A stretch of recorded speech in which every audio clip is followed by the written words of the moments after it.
Okay, hello guys. Welcome to your first class for the SPM intensive course for mathematics. Okay, I just want to point out that this recording is a redo because my fault. We actually already finished our first lesson, but I forgot to record it. So now I'm redoing the whole lesson to so that we can record it for a reference lah. Okay. So again, welcome. Okay. Okay. So before I get started, right? First of all, my name first, right? My name is Teacher Song Chi. Okay, a little bit background of myself. I've been teaching maths for 6 years already. Right, I'm stepping into my 7th year. Yeah, and a little bit before I became a teacher, I was a full-time engineer. Yeah, but because I realized my passion is in education, therefore I switched my path. Okay. All right. I just want to point out to you guys, right? For your mathematics, the paper, the code is 1449 lah. I hope you guys already know by now, right? Obviously, you have 2 papers. So let's move straight in. Obviously, you have paper 1 and paper 2. I think most of these you guys already know. Okay, most of the format and all that, the marks and all that, you guys already know. So I just want to point out that if you look at this, paper 2, the total marks for paper 2 is 100 marks versus paper 1, which is 40 marks, right? So for this, for the upcoming sessions of this SPM intensive course, right, I will be focusing on paper 2 because, well, look at the weightage, right? The mark weightage that it carries, right? So 95% of the questions that is coming is that we're going to discuss is going to be from paper 2. All right. Another thing I wanted to point out also is the date of your exam. Okay, just to remind you, let me notate here, right? So for your paper 1, well, actually both lah, both paper 1 and paper 2, your exam date is on the 10th of March, which is a Thursday. Okay, which is a Thursday. Okay, which is a Thursday. And all right, so for your paper 1, okay, paper 1, I'm going to write the time for your paper 1 here. Okay, above paper 1, 8 o'clock, 8 a.m. Okay, so as you can see, 8 o'clock, you will start paper 1 on 10th of March. Okay, and it's a 1.5 hour paper. That means you will end the paper at 9:30. 9:30. All right, then paper 2, okay, will start at 10:15. So you can imagine, right? 9:30, you end the paper, yada yada yada, pack your stuff, okay, leave the exam hall and all that. 9:45. So about 15 to 20 minutes, kind of like a rest time, and then I think you'll be going in back into, or maybe going in back into your exam hall, or maybe more, maybe some of you might just decide to just stay in the exam hall instead of going in and out. 10:15, you will start the next paper already. So, and this paper, of course, longer paper, 2.5 hours lah. So in other words, right, on your Thursday morning all the way until lunchtime, you'll be focusing on mathematics. So I just want to point out, on Wednesday night, right, on Wednesday night, the 9th of March, Wednesday night, right, the day before your exam, please be alert. Okay, please be alert that you're not supposed to sleep late. Okay, because you do need your focus and your attention. All right, on Thursday morning all the way until lunchtime for the math paper. Right. So my suggestion to all my students is always to rest by 9 to 9:30 latest. Okay, when I say rest, not necessarily I'm asking you to go sleep at 9:30. I know most of you can't sleep at 9:30, but at least keep all the books, keep all the revision, all that, keep ready.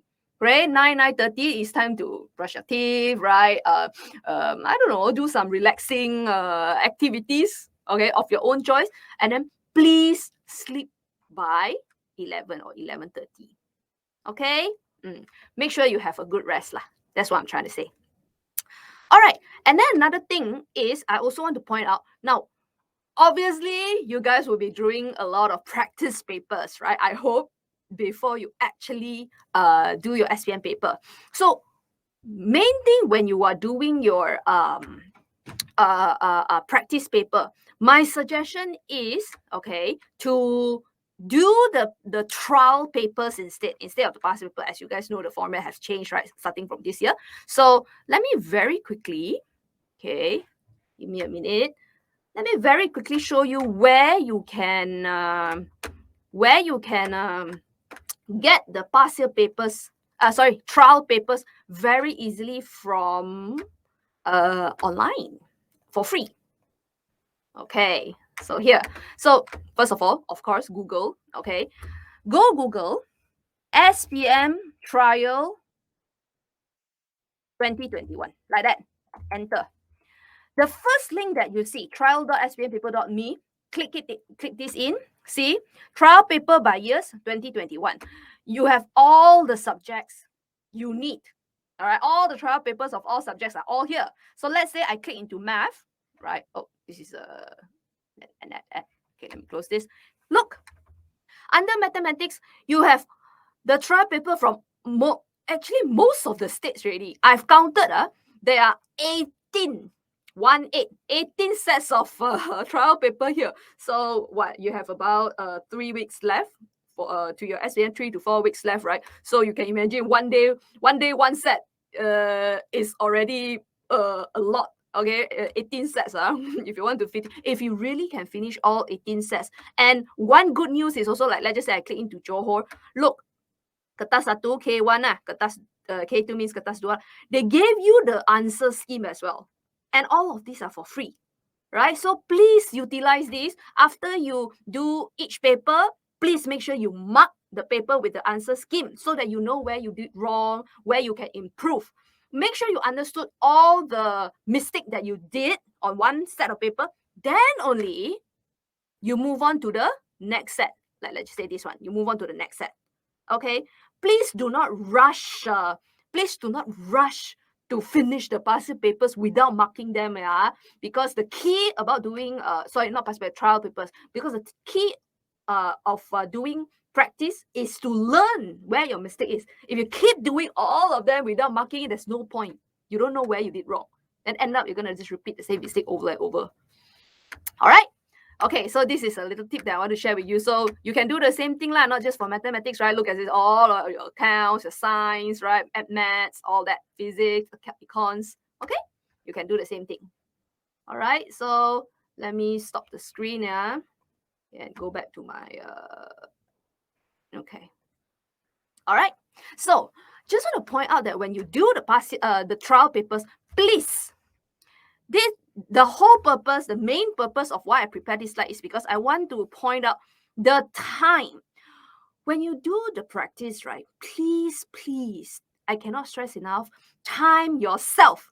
When you're practicing the trial papers, please treat it as like it's like you're doing in an exam condition, like it's like a mock test like that. So please time yourself. And for paper 1, I already calculated for you here. Time it 2 minutes per question. So you have 40 questions here, right? Right, you have 40 questions in paper 1. Okay, each question 2 minutes. Make sure you do it. Make sure you do this, because if you don't practice the timing, chances are when you get to the real exam paper, SPM paper, you might panic, and then you might not be able to finish the question. You want to familiarize yourself with the feel of the time constraint, right? You want to familiarize yourself with the time constraint. So please, when you practice, make sure you follow the time. So for paper 2, right, section 1, 5 minutes per question, right? Practice doing that. 10 minutes per question for section B. And section C is they give you 2 questions. You are just supposed to choose one of them to do it. So that question will take 20 minutes. If you follow this timing, you will for sure be able to finish the paper on time. Okay? Yeah. So summarize, when you practice trial paper, 2 points. 1, make sure you mark and learn the mistake from each trial paper before you move on to do the next set. Okay, that's first. Must mark, must learn. Second, when you do the trial paper, please follow this timing. Okay, so that you can familiarize yourself with time constraint. Okay, let me see if I miss anything. Yeah, these are what I wanted to point out. Okay, all right. Of course, not to mention, please, calculator. Okay, make sure the batteries are there. Okay. Next. Okay, so this is just a very quick overview of what I'm going to do for the next subsequent 9 lessons. So today is lesson 1. Okay, now, as I said, this is a re-recording, right? So during our lesson 1, we only managed to cover straight lines because this one is my own planning. Like when I started planning for this whole 10-day intensive course, right? This is my plan. But when we did our first class, we realized that there's actually quite a lot to cover in straight lines. Okay, so it's all right. For metrics and simultaneous equation, this one, I pushed it to lesson 2. Okay, so if you watch the lesson 2 recording, it will be on metrics and simultaneous. Similarly, for these two, graph of motion and linear inequality, this will be in lesson 3. All right. Okay, so without further ado, let's get started already. Okay, so today we're going to cover this one, straight lines. Okay. All right. Okay, here. Okay. So let me start to annotate here. Okay. Okay. So for straight lines, right? Again, this is an intensive class. So I'm not going to go into every single detail, but I'm going to give you the summary of knowledge that you need to know. Okay, all of the knowledge that you need to know for the exam, I'll give it to you here. Okay, so first thing first, in order to form a straight line, you will definitely need, normally, the question will always give you 2 points. Because in order to form a straight line, that 2 points is the minimum number of points in order for you to get a straight line. Okay, that day when we discussed about this, right? Somebody in the class mentioned 3 points. They said they need 3 points to form a straight line. Well, it's not wrong. Yeah, it's not wrong. It's just that if you are talking about the minimum number of points, 2 points is enough. If you have the third point somewhere in the middle or somewhere here, it's not like you can't use 3 points to form a straight line. You can. It's just that maybe the third point is just for checking just to make sure that the line that you draw is correct. Okay, but minimum we only need 2 points. All right. So and then we will obviously define the 2 points. Let me just call this, let's say, point A. Okay, if it's a point, obviously it will have x and y coordinates. So let me call its coordinates x1 and y1. Okay, for point B, right? Let me call this coordinates x2 and y2. That's the coordinate. Okay, that's the coordinate for each point. Now, guys, if you realize this application here, I need to change to the only time you can see the cursor is when I'm in this red pointer mode. Like for example, right now, if I change to writing mode, I don't think you'll be able to see any cursor. So please be vigilant. And look at the screen carefully, okay, where the word starts appearing. I'll try to point to you where I'm gonna start to write. Okay, so because if you are like not paying enough attention, then you might 1 second come back, suddenly why so many words already. Okay, just want to point out.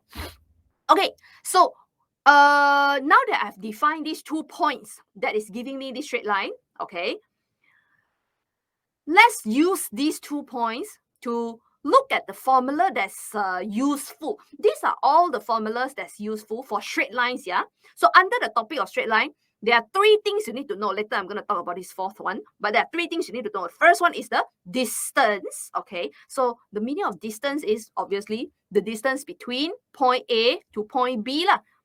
In another words, this one also we did discuss with the student in class, right? I did ask, what is another word to describe distance? Okay, I'm going to write under the word distance. Another word to describe distance is length, right? Why?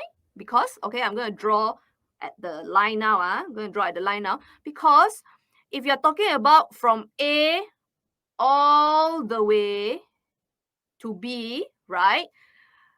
Well, this is also same thing as saying how long. Well, this is also same thing as saying how long the distance is or how long the length is from A to B, right? Okay. So let me write this down. This one is distance, okay, slash length. So in order to find the distance and length, all you need to do is use this formula that's given in the formula sheet, right? So x2, x1, y2, y1 basically are the coordinates, right, of the points. Yeah. So get the values and then just substitute in, press the whole thing into calculator and get your answer. The answer will straight away tell you how far away point A from point B lah. Okay, the distance. Next, midpoint. Okay, midpoint, again, the word point suggests obviously it's a point. Therefore, it has two coordinates, x coordinate and y coordinate. So a lot of students, they might get confused because distance, if you press the calculator, you will only get one answer. Later, we talk about this gradient. You press the calculator, you also get one answer. But midpoint, although it is one point, but it has two coordinates. One is the x coordinate, and another one is the y coordinate. So your answer for midpoint, you must have in a certain way, in a certain sense, if you think of it, you will have two values. One is for x and one is for y. Okay, so how do you find the x coordinate? Okay, first of all, let me label where the midpoint is. So obviously, midpoint is the point between A and B lah. So let's just say somewhere here lah. Okay, between A and B, this one we call it midpoint. Okay, midpoint for sure, it has its own coordinates, x and y. So in order to find the x coordinate, you do this lah. So you take x1 plus x2 divided by 2. X1 and x2 is here lah, the coordinates, the x coordinate of A and B. Okay, do the same thing for y. That's it. Some students, that day when we were having class, right? One of the students asked, "Hey, teacher, what about this M? Does that mean midpoint as well?" That is actually a good question because a lot of students tend to get confused about that. And the answer is no, right? Midpoint, unfortunately, there's no symbol. Like if they ask for midpoint, they will literally just write the whole word midpoint, right? They will not use the symbol M to represent midpoint. No. So what does this M actually represent, right? Okay, let me write this down. Just now I think I mentioned it already. This is gradient. Or another word for gradient is slope. That means how steep the line is. If the line, let's just say, is compare, let's just say, this line, okay, I draw on the screen already, versus this line number 1 and line number 2. Obviously, if you compare line number 1 and line number 2, right, line number 1 and line number 2, right, obviously line number 2 is much steeper, right, compared to line number 1. That means if you calculate the gradient or the slope for line number 2, this should give you a bigger value lah. So a bigger value of M means the line is steeper. Okay, so let me erase all this. Okay, so how do you calculate gradient? Well, this is the formula. This is as we move on through the lessons, the intensive classes, right? You will see that this formula will come out all the time. It will not just come out in the chapter of straight line. It will also come out in the chapter of graph of motion, not simultaneous. You will come out in linear inequalities. Okay, this formula is especially useful. Okay, so same thing lah. X1, Y1, X2, Y2 are basically the coordinates of A and B. So you can see, guys, just with two coordinates on a straight line, you can already find three values using the same two coordinates. You can already find the distance, can find the midpoint, and find the gradient of the line. Okay? Now the fourth one, this is also a formula given. Okay, the fourth one, look at this M and this M. They are the same thing, right? Right, they are the same thing. So that means the fourth formula, it is also for gradient. It is also another formula for gradient or slope. So there's some question, some student will ask, teacher, why do we need another formula for the same thing? Well, that is where now I want to tell you that personally, I don't really use this formula for gradient. I don't. Okay, because if you know this formula for gradient, just stick to this. This will work every single time. Okay, this one, as you can see, it will only work if you know the y-intercept and x-intercept of the line. Okay, so to me, it's not that useful. If you know this, the third formula is good enough. But I still want to go through the meaning of x and y-intercept just to make sure all of us are on the same page. Okay, so let me draw it at the bottom here. So let's say I have a line, okay, like this lah. Okay, of course, the line, if I draw it long enough, it will for sure cross, let's just say it crossed the x-axis right here, and let's just say it crossed the y-axis. This is the y-axis. Okay, let me label properly. So let's just say it's my y-axis, let's just say this is my x-axis, and this is the line. Okay, so let me label here. My x-intercept is where the line, okay, my x-intercept is where the line crosses the x-axis. That's why we call it x-intercept, where the line intersect with the x-axis, which is at this point. Okay, so let me label this. This point right here, okay, this point right here, this is the x-intercept. Okay, so guys, if you realize, right, the coordinates of the x-intercept, right, the x coordinate, of course, we don't know. We don't know where the line crossed the x-axis. So x coordinate of this point, we don't know.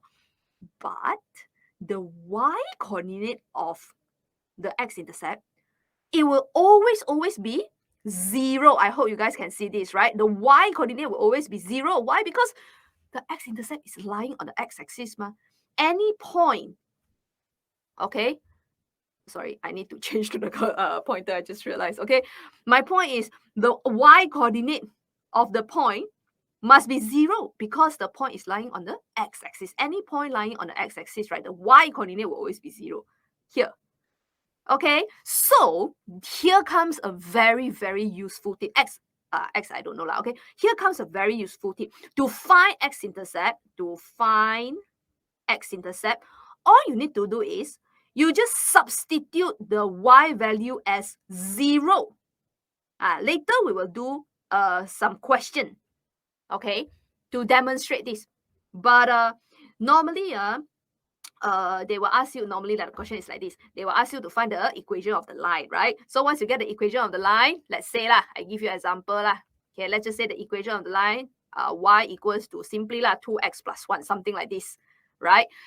So okay, let's just say you got the equation already and they ask for x-intercept, okay, part B, part C, like find the x-intercept of this line. So all you need to do, since you know that x-intercept, the y value must be 0. So all you need to do is just make the y value 0. So 0 equals to 2x plus 1, and then you solve for x. The x answer that you get, that is the value of the x-intercept already. Okay, that's what I mean. So similarly, okay, let me erase this. We don't need this. Okay. Similarly, if you want to find the y-intercept, okay, here, the y-intercept. So y-intercept is obviously where the line cuts the y-axis. So let me label that there. Sorry. Okay, here, this one here, y-intercept. Okay? Okay, so same thing first. Look at the coordinates of the y-intercept. The x-coordinate of the y-intercept for sure has to be 0. Right? Because it's lying on the y-axis, right? So the x-coordinate is 0. Y value, we don't know. Okay, so like that. Y value, we don't know. So same thing. If you want to find this, to find the y-intercept, all you need to do is just sub your x as 0. So as you can see, if you want to find y-intercept, you sub x as 0. You want to find x-intercept, you sub y as 0. That's it. Okay. Let me highlight this. Y-intercept. Then if you want to find x-intercept, you sub y as 0. Okay? That's it. All right. That being said, okay, let's move on to equation. Okay, this is, I would say, 95% of the trial papers that I see, even past year papers as well. Almost every year, not almost every year, they will ask you to come up with equation of straight line. Okay, so I give you a very quick example right here, okay, just to summarize the whole thing. Okay. So, yeah, again, for those who have pen and paper with you, right, actually, please, you should have pen and paper with you. Okay, so as I do the question, you do it with me. Okay, that's the best way to utilize your own learning. Okay, so let's just say a straight line, and then obviously I must give you the coordinates of the straight line lah. Okay, I must give you the coordinates of the straight line. So, sorry, let me undo this. Okay, let's say, okay, let's just say I give this point A, 1 and 2. Okay, easy one lah. And point B, let's say 3 and 8. Okay? Then let's say the question says, okay, put here. So question says, find the equation. So you need to learn how to identify the keywords in the question. Find the equation of line AB. Okay, so the keyword in the question here, obviously, is this equation. So every time if they ask you to find equation, right, first thing first, always start from the general form. The general form of equation of a straight line, which is, I hope you guys are familiar with this already, y equals to mx plus c. That means, right, your final answer for this question, right, it has to be in terms of y equals to m, okay, you need to go and find the value something, x plus something. Your answer, let me change the cursor, your answer will look something like this. Okay, a form that looks like this is the equation of line. Okay, so once we understood the general form, okay, so what is the step? Obviously, we always do this one first, step number 1. We always find the, step number 1. We always find the gradient first. Okay, after you find the gradient, then only you find the C. So I don't know if anybody can tell me what is the value of C represent. What does the value of C represent? Okay, so for those who don't know, okay, actually the value of C here represent y-intercept. Y-intercept. Okay, but I think it's pretty obvious that in this question, right, I only gave you 2 points, right, A and B, right? I don't think, I did not give you the value of y-intercept. So unfortunately, later I'll show you we have to find the y-intercept ourselves. Okay? All right, so anyways, let's start with step number 1 first. Get the gradient out first. So as I showed you earlier just now already, right? To find gradient or slope, this is the formula, okay, to use. So first of all, in order to use the formula, you need to know what's the value of y2, y1, x2, x1, right? So let me label the value. So obviously the x's and the y's are the coordinates, coordinates of these 2 points given. Okay, so let me label this. Let's just call this x1, y1, and this one x2, y2. Of course, for those who decide to call point B as x1 and y1, it will also work. No worries. So, because some students might ask, teacher, does it matter? Is it compulsory to put x1, y1 for the first point? I say, no, actually, you can call the first one x2, y2. The next one x1, y1 can. But the thing you cannot do is you cannot call this x1, for example, and then call the y coordinate y2. I cannot. Okay, so if this is x2, then it has to be y2. If this is x1, then this also has to be y1. That's the only thing. Okay, but 1 and 2, the pair doesn't matter. Okay, so once we know the values, let's substitute the values into the equation, the formula of m. So let me write this down here. Formula y2 minus y1 over x2 minus x1. Okay, now sub . Okay, so for this case, my y2 minus y1 is 8 minus 2 over x2 minus x1, 3 minus 1. Okay, so press this in calculator. I think you'll get a 3. Nice number. I purposely choose these coordinates because it gives a nice number. Okay, done? Right, done. We got the gradient ready. So let's move on to the next step. Okay, let's rewrite the formula first before we do the next step. Y equals to, now, m, we already know the value, 3, right? So instead of writing m, we can write 3 already. Okay, 3x plus, okay, C we don't know, it's okay, we write C first. So you see, in order to find this value of C here, looks like we need to substitute a pair of coordinates. We need to substitute the value of x and y, because if you know the value of x and y, right, you sub it in, then you can solve the equation to find C. Okay, now this equation has too many unknowns already. Okay, so let's get the coordinates to sub into x and y. Now, you have two options actually to sub in for x and y. Okay, you have two options. What are the options? Obviously, it's point A or point B. Why? Because both of these points are lying on the line that we are interested in. Let's say the question tried to trick you. Okay, they give you another point C. Here, I don't know lah, simply what is the coordinate of this. Let's just say 2 and 4 lah. Okay, let's just say something like this. They give you a point C at the side here. Do you think you can substitute point C into x and y for line AB? Huh?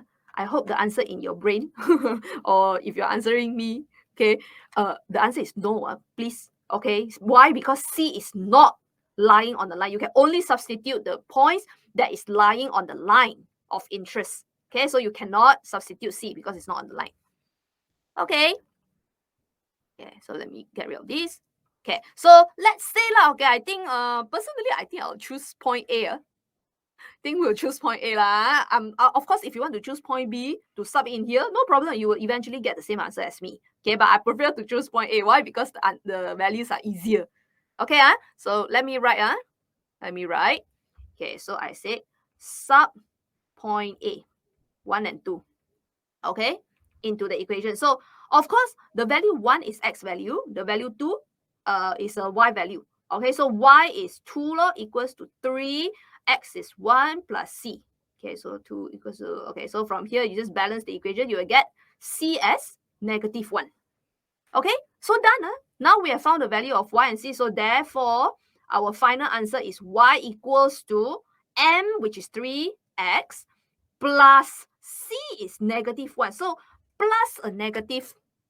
So plus a -1, right? This one we can simplify. Just make it to positive, negative, negative. Just make it to minus. Okay, so let me get the final answer here. This one should be a minus lah. Okay, so summarize. Okay, summarize. This one you guys have to know lah. Is I have to know. To find the equation of the straight line, the first thing first, always write down the general equation first, which is y equals to mx plus c. Okay, once you get this now, normally we find the gradient first using the formula. Then once you get the gradient, put it back in here, okay, and then sub a coordinate into the equation to find the C, which is the y-intercept. Okay, once you get the value of m and c, then put it back in here, and that would be the final answer. Okay. Okay. Next.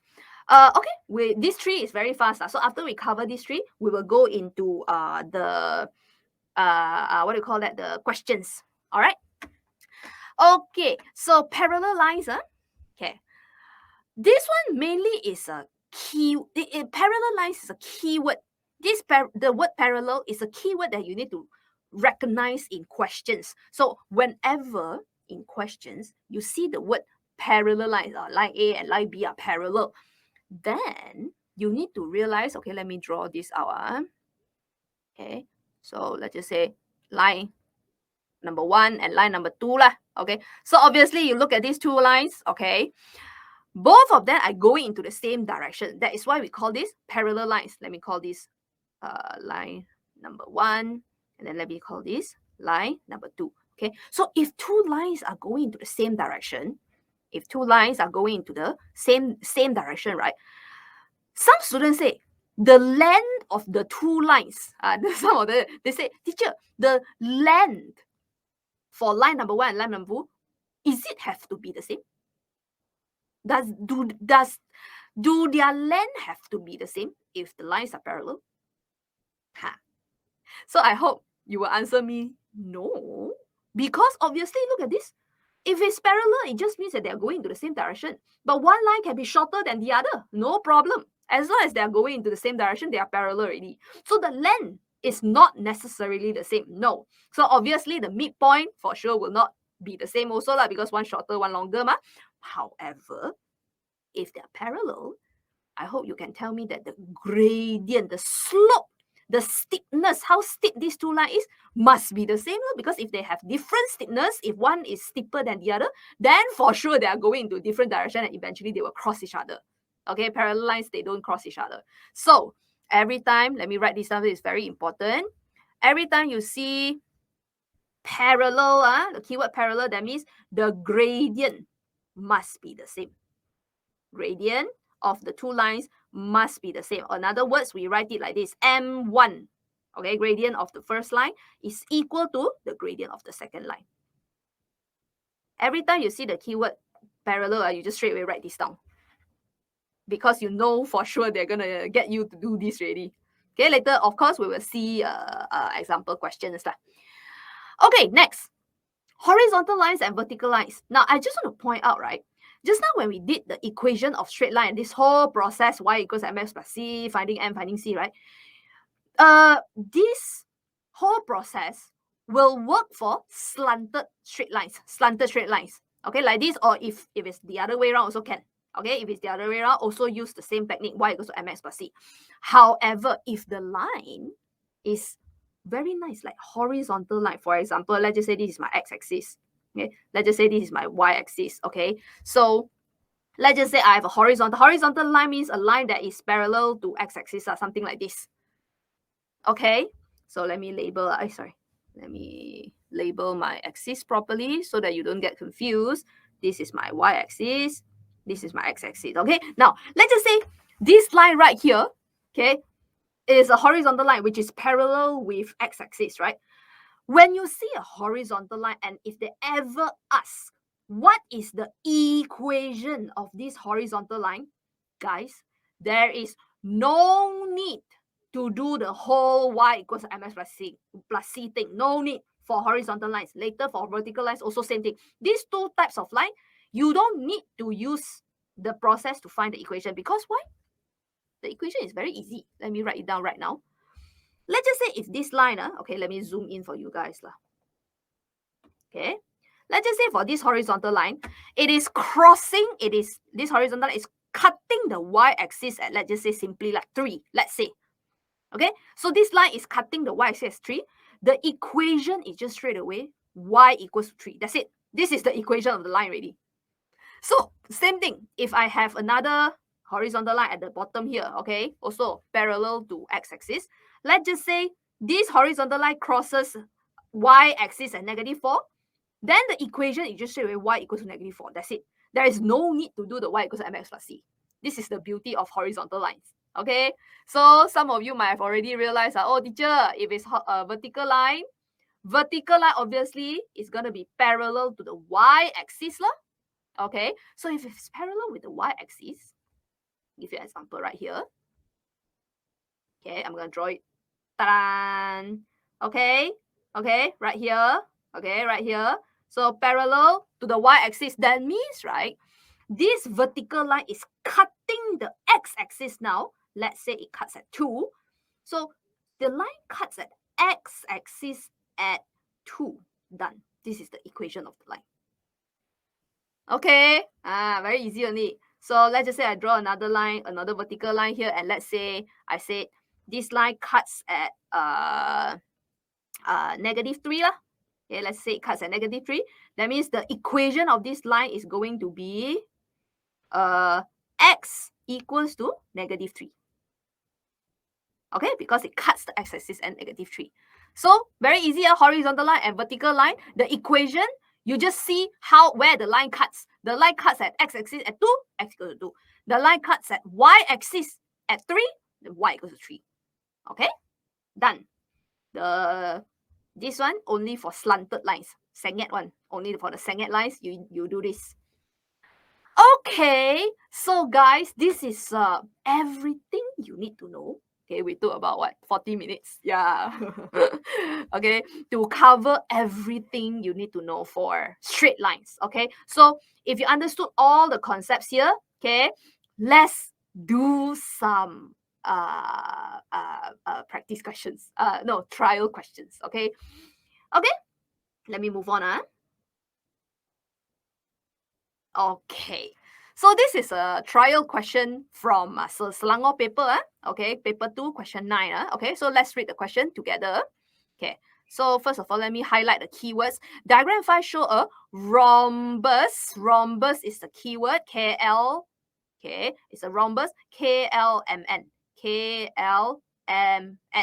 Yeah. Okay. So let me remind you guys. What is the meaning of rhombus? What is a rhombus? What is a rhombus? Okay. First of all, this is pretty obvious.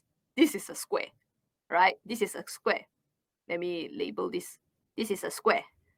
Okay. So a rhombus is actually a slanted square. So like this. Let me draw it out. Slanted. Okay, it's like somebody push the square like that to the side. Okay, so because it came from a square, so the sides are all the same length. Okay, just slanted. So this one is a rhombus. Okay, I think in Malay it's also called rhombus, right? Okay, so one thing important about rhombus, all right, since it came from a square, all 4 sides must be the same. So the fact that the keyword here, they tell you KLMN, this shape, this big shape is a rhombus, that means straight away I can label these 4 sides, KL, LM, MN, and KN. These 4 sides, the length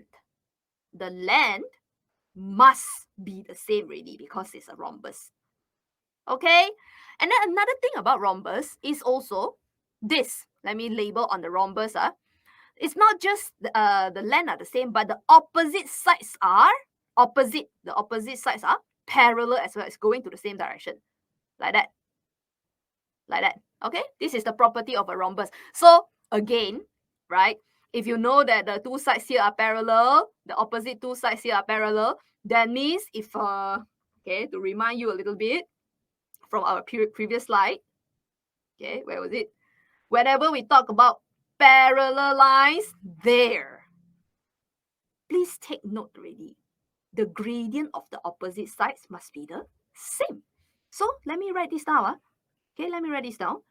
That means in other words, okay, KL and MN, these 2 opposite sides, the gradient must be the same. Okay, let me write this down first.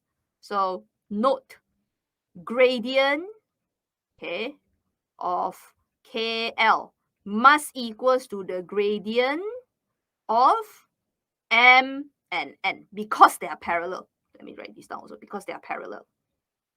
Okay, so of course, same thing. Gradient for LM must also equals to the gradient of the opposite side lah, because of parallel lah, which is K to N, also because parallel. Okay, this is how we extract information. You see, just from one single word, rhombus, we already get 2 very important information. One is about the length all being the same.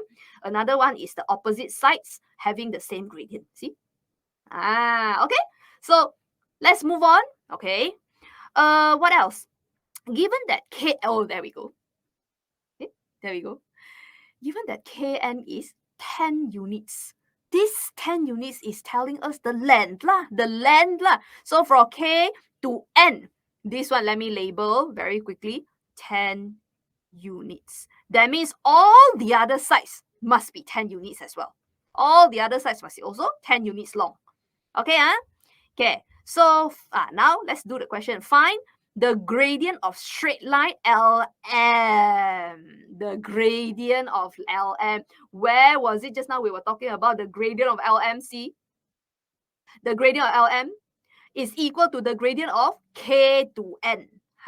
So we can use this info here. Okay, so actually this is our, let me erase this. I can straight away label. This one is for our part A already. Okay, gradient of LM equals to gradient of Kn. Okay, so of course, gradient follow the formula y2 minus y1 over x2 minus x1. Okay, so let's label. Let's label. So obviously, if we want to find the gradient, right, we need 2 points for this case, K and N. Now, some students say, hey, teacher, why don't you just straight away use the coordinate of L and M? Since they want the gradient of LM, right? You can also use the same formula and then get the coordinates of L and M and sub into the formula. I say can, but look at the question. Do you know the coordinates of L? See, they never tell you. I know the x coordinate of L is 0, but y coordinate we don't know. Look at M. M is even worse. X and Y also I both I don't know. So that's why using point L and point M to get the gradient is not going to work because we don't have enough information. Okay, so therefore we have no other choice but to use the point K and point N, right? Use K and N. But good news is N, we know both values. K, it is the x-intercept, right? Where the line KL and the line KN cross the x-axis, the x-intercept. And they told you that the x value of K is actually -6. So let's label it nicely, the coordinate of K. Okay, so x coordinate is 6, y coordinate, since it's lying on the y-axis, so y0. Sorry, it's lying on the x-axis, right? So the y coordinate of point K is 0. Okay, so actually you look at this, we do know the value of K, we do know the coordinates of K, and we do know the coordinates of N.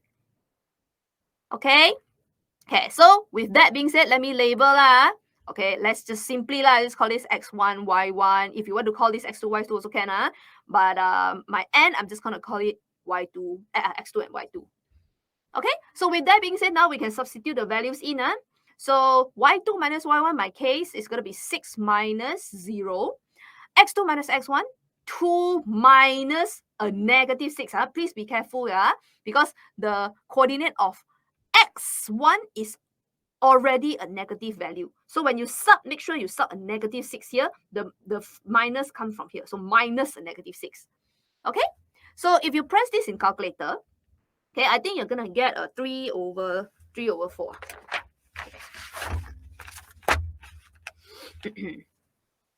Yep, 3 over 4. Okay. I actually did these questions myself before I teach you guys, right? Okay, as a teacher, we also need to prepare, Okay, done, So we got the gradient ready. Okay, next, find the equation of straight line MN. Okay, sorry, I need to change the cursor, if not you can't see it. The next one, see the keyword? Find the equation. Actually, part A, the keyword is gradient, so let me highlight both.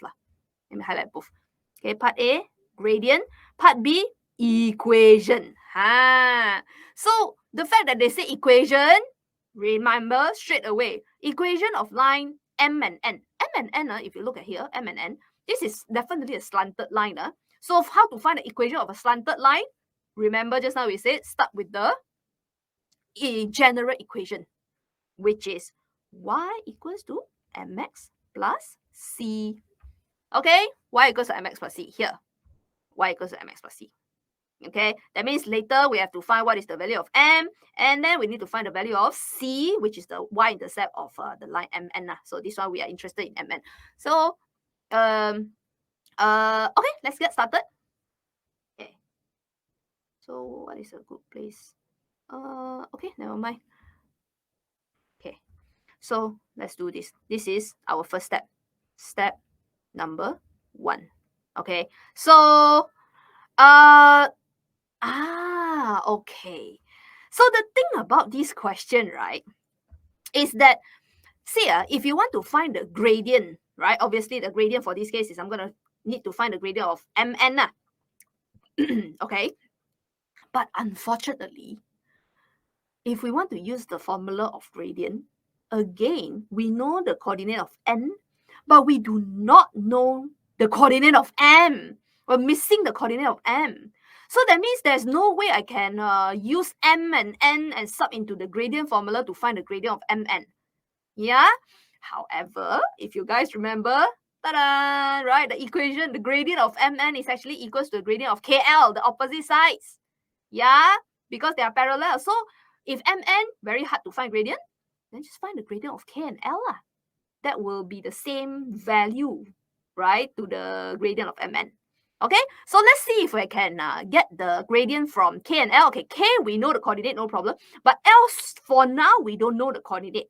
However, out of two coordinates, so let me label. Out of the two coordinates for L, we actually know one of them. When I say two coordinates, it means X and Y. Okay, X coordinate of L, actually we know because the L is lying on the Y-axis. So the X coordinate is actually 0. It is the Y that we don't know only, ma. It's the Y that we don't know. And one more information that we haven't used is the length. This one is 10 units, right? All four sides are of the same length, ma. So this information we haven't used yet. Okay, so I think we should be able to find the value of y, like this, the value of y coordinate for L using the length. Okay, so let me sketch a small diagram, maybe here. Okay, let me sketch a small diagram here for L and K and L. Okay,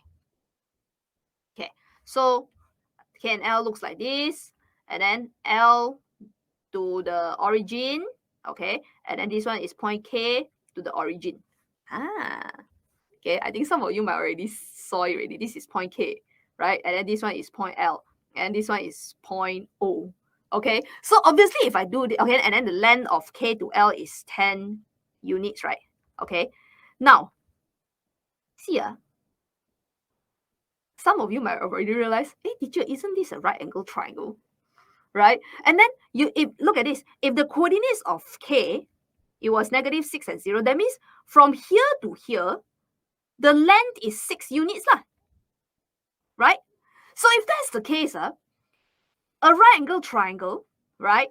We know the length of two sides, right? We know this length of two sides. Actually, we can find out what is the length here, right? Because the moment you find out what's the length here, all you need to do is from 0, you just add lah. Whatever the length is, then that will straight away be the y coordinate of L already. Okay. So I hope you guys remember what is the theorem. What is the formula that we can apply to a right angle triangle? Okay, I hope you guys can recall. A squared plus b squared equals to c squared. This is called Pythagoras theorem.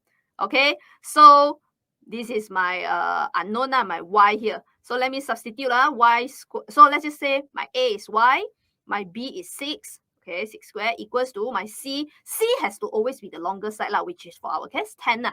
So if you balance the equation, you will get y equals to 8.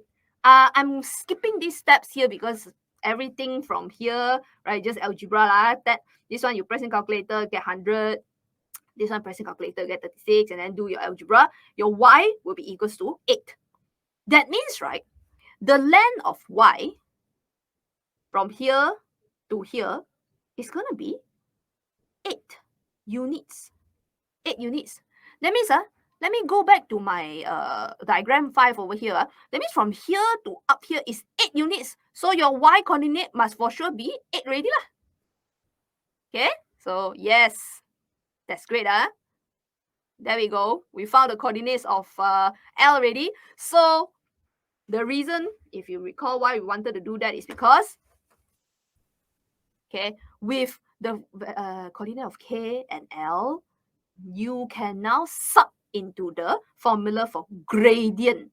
And then you can find the gradient of KL, which is going to tell you the gradient of MN. Okay? So let's do that very quickly now. I'm going to write it right here. Okay? y2 minus y1 over x2 minus x1. Okay? So let me just label, go back to my points here. I'm just going to, okay, since here I label x1, y1, then I'm just going to call L x2, y2. Okay? Let me label x2, y2. Okay, so let's substitute in. My y2 minus y1 just going to be 8 minus 0. My x2 is 0 minus x1. My x1 is -6. So this one, if you press in calculator, you're going to get 4 over 3. Okay, that means the gradient of K to L is 4 over 3. And that has to be the same as the gradient of M and N. Okay, so with that, we can substitute the gradient for line MN already. This is going to be 4 over 3. Okay, so actually, let me, where's a good? Not very organized here. Okay, so let me erase this and then let me label this question as B lah. Okay. So then if that's the case, I'm gonna continue my working here lah. I'm gonna continue my working here. Okay, I'm gonna continue working here. So let me get rid of this.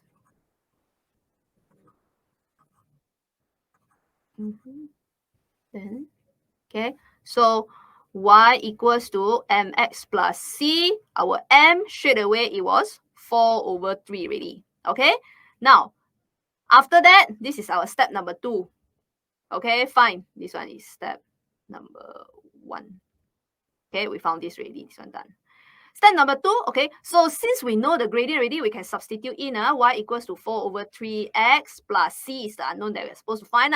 So if you recall from our previous question, in order to find, let me change this. In order to find the value of c, I said we need to sub in a value for x and y, right? We need to sub in a value for x and y, okay? So, yes, we can, okay? Remember, we are looking at the line m and n. Okay, so do we have a coordinate? Do we have a point that is lying on m and n? Yes, we do, which is the coordinate of n. Okay, so that means take this coordinate and sub into the line. Hey, please, some students say, hey, teacher, I thought we are doing K and L. Hello? Hey, no. The question is asking for m and n, the line m and. Then just now, why did we use KL? It was because we just need to find the gradient. Just so happened that the gradient of KL is the same as the gradient of MN. Okay, but when you try to sub a point into the equation of MN, of course you must sub a point that is actually lying on the line. For our case, we only have one option, which is point N. Okay, so let me label nicely here. So sub the value of N. Okay, so y is 6. Okay, this is x and y, right? Okay, so y is 6, 4/3, my x is 2 plus c. Okay, so balance your equation, 8/3 plus c. So your c value is going to be 10/3. Pressing calculator. Okay, done. So is that done? So we got our value of m and we also got our value of c. So with that, these two values, you can put it back into the m and c. Then that will be your final answer. So actually, let me write this down. Okay, therefore, y equals to 4/3x plus 10/3. That is our final answer for part B. Okay? Yeah, erase lah.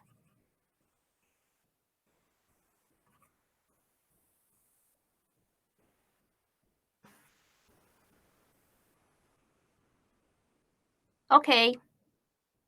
Okay, so let me zoom out so that you guys can get a big picture, okay? I know it's a bit off here, right? Because part A is at the bottom and then suddenly part B is at the top, but you get lah. Okay, so let me do one last question and then we'll call it an end to this class. Now, I know some of you might say, hi, I thought the lesson is a 2-hour class. Yes, it's 2 hours, but because again, this is a re-recording. So during our first class, right, I did interact with the students and all that. So obviously, now no student. Okay, just me recording. So therefore, we can speed up quite a bit lah. Okay. Anyways, let's go to the next question. This one, yes. So this one is another trial question. Okay, from SPP, Sekolah Berasrama Penuh, boarding school. Okay, and they say lah, right, the boarding school questions are normally harder. Okay, but okay lah. Okay, we'll try. Okay, so let's read the question. Okay, in this diagram 8, okay, O is the origin, sure. Here, O is the origin, sure. Points P, Q, R, S is the location of the tents is in a campsite, sure. So P, Q, R, S. All right, no problem. The straight line PQ, so straight line PQ is here, okay, is, there we go, parallel. Let's highlight the word, right? So you guys ready, right? They love to use this, love to talk about parallel. So they say what? PQ parallel to SR, right? Straight away, can we write this down? Gradient of PQ must equal to gradient of SR already lor. Parallel ma. That means these two lines are parallel. Okay, so one more thing also, I don't know if any of you realize. Look, beside the line PQ, look at this. They actually gave you the equation of the line already. Right? They gave you the equation of the line PQ already. But unfortunately, if you look at this equation, right, it's not really in the general form. General form, okay, let me write this down. This one here. General form is y equals to mx plus c. Where m is a constant, like where m is a number and then c is a number, right? But this one is not. Is it? In front of y, there's a 5. But the general form in front of y is a 1, right? Invisible 1, right?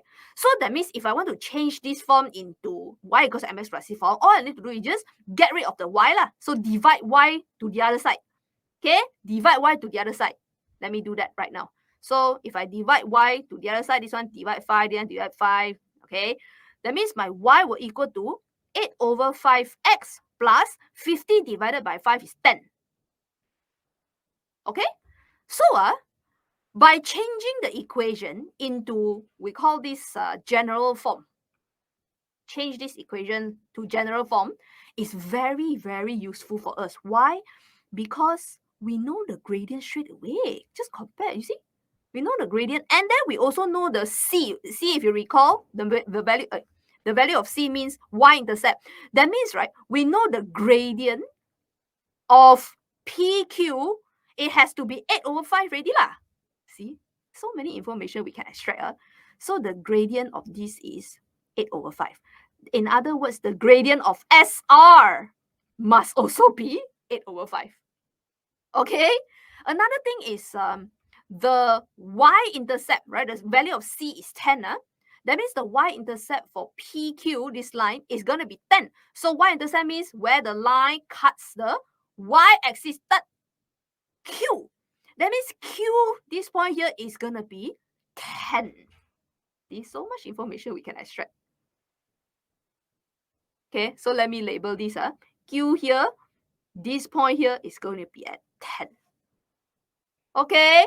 Very, very good, very good. See, just by reading one word and then looking at the equation, we can extract so many information. Okay, good, huh? Okay, let's continue. Next, the straight line QR is again parallel to x-axis. So that means Q to R parallel to x-axis. In other words, Q to R is a horizontal line. Let me write this down. This one is a horizontal line. So if you recall horizontal line, right? The equation of horizontal line is just look at where this line cuts. So this line cuts y-axis at 10. So that means cuts y-axis equals to 10. This is the equation of line Q to R already. Right? Because Q to R cuts y-axis at 10. Done. Okay, you see, a lot of information we can get out from reading the question properly. Okay, so that's it. I guess all information is there. Okay, A. State the equation of straight line QR. Oh, there we go. I thought we already got it, right? Yeah. Right, equation of line QR, this one lah, y equal to 10. Done. Okay? Done. Part 2. Find the equation, okay, keyword again. So this one just like equation, keyword. This one also equation of straight line connecting S and R. So S is here, R is here. That means, they want this. They want this equation here. Okay, they want this equation here. So this equation, this line is a slanted line. So if I want an equation of a slanted line, same old trick again, y equals to mx plus c. Okay, so let me write down. Let me write down here. Okay, we have a lot of space here. So, part B. Okay, y equals to mx plus c. Okay. Okay, so first thing first, gradient. Okay, do we know the gradient of S and R? Yes, we do. Just now we say it's parallel already. Straight away, 8 over 5. Yay! No need to do any calculation. Because just now we say S and R parallel to PQ. Right? And then we already found the gradient of PQ, 8 over 5. So this one 8 over 5 also. Okay, next.